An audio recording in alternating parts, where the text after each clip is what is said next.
The Psychoians here. We must be better than this.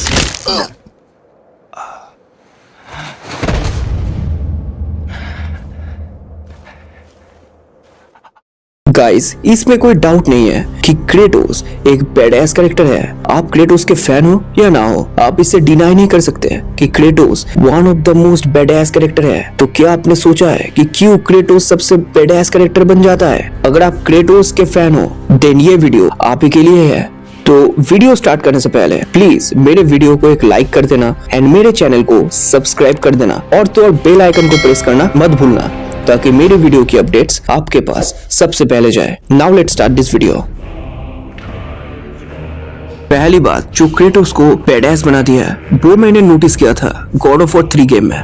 God of war 3 के Hermès boss battle में Kratos starting से and तक अपने मुंह से एक भी वर्ड तक नहीं निकालता है, जबकि हर्मिस टीज कर रहा था और चिढ़ा रहा था, उसे गुस्सा दिला रहा था।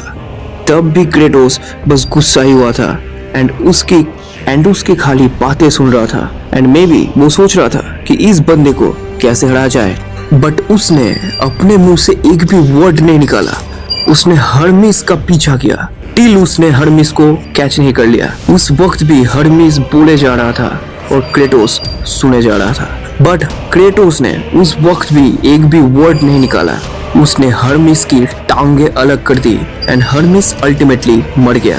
बट सबसे अलग बात है कि क्रेटोस इस बैटल में थोड़ा सा भी एफर्ट नहीं लगाया था। So yeah this is one reason that why Kratos is most badass character in history. So the second reason है कि कोलोसियस के हाथों क्रश होने के बाद भी उसके बॉडी से सारा दम निकालने के बाद भी वो उठ खड़ा हुआ। इनफैक्ट ज़्यूस ने क्रेटोस की इस हालत में कहा भी था कि मेरे सामने घुटने टेक दो, राज करो। बट क्रेटोस इस हालत में भी क्रेटोस की ईगो, एटीट्यूड एंड गुस्सा उसको घुटने टेकने में मजबूर नहीं कर रहा था। इस सिचुएशन में भी जहां पर वो ठीक से खड़ा नहीं हो पा रहा था, वो Zeus the God of lightning से लड़ने चला गया। एंड या वो हार तो गया, बट एंड में क्रेटोस के वर्ड्स उतने ही बेडएस थे जितने के पहले थे। Just remember the dark night में जोकर ने क्या कहा था कि मरने से पहले लोग अपने ट्रू इंटेंशंस रिवील कर देते हैं, बट क्रेटोस एक एक्सेप्शन है। ये रूल क्रेटोस के लिए काम नहीं करता। वो मरने से पहले और मरने के बाद भी एक ही एटीट्यूड में रहता है। दैट्स व्हाई क्रेटोस एक बेडएस कैरेक्टर है।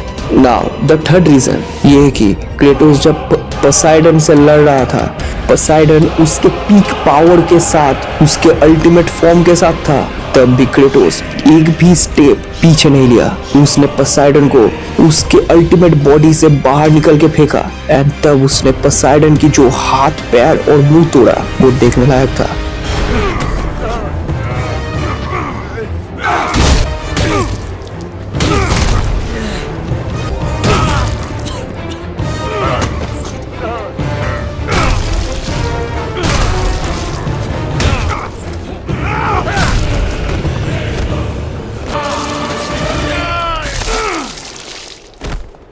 वाह क्या बात है। जो अगला रीजन है कि क्रेटोस हीलियोस को मारने से पहले उसको एक चांस दिया था कि अगर हीलियोस क्रेटोस की हेल्प करेगा तो क्रेटोस उसकी जान बख्श देगा। बट हीलियोस ने कहा कि तुम अपने पिता यानी ज़्यूस को कभी नहीं हरा पाओगे। उस वक्त क्रेटोस ने कहा कि इस वक्त तुम्हें अपनी जान की फिक्र करनी चाहिए। देन क्रेटोस ने जो हीलियोस का सर उखाड़ा वो सच में काबिल तारीफ था।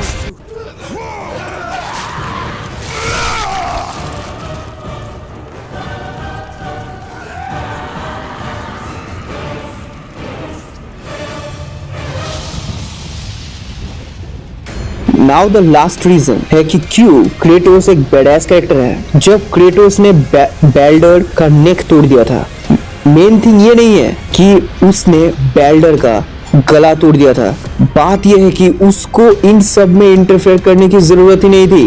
ये बेल्डर और फ्रेया के बीच का मामला था, बट उसने थोड़ा सा भी टाइम वेस्ट नहीं किया। उसने वो काम किया जो उसका फर्ज बनता था, बिकॉज वो जानता था कि बेल्डर गलत था। इस जगह पे अगर क्रेटोस कुछ ना करता तो मे बी हमें गॉड ऑफ वॉर 5 कभी देखने को ही नहीं मिलता एंड क्रेटोस पीसफुली एट्रियस को ट्रेन कर रहा होता बट इसी एटीट्यूड की वजह से क्रेटोस गॉड्स को अपनी दुश्मन बना लेता है एंड क्रेटोस बेल्डर को मारने से पहले उसे जो बात कहता है, the cycle ends here, we must be better than this. And now मैं ये वीडियो यहीं पर खत्म करता हूँ एंड प्लीज कमेंट करके बताओ आपकी फेवरेट मोमेंट कौन सी है। मैं सबकी कमेंट्स चेक करता हूँ। तो यार मिलते हैं नेक्स्ट वीडियो में एक नए टॉपिक के साथ, तब तक के लिए बाय बाय।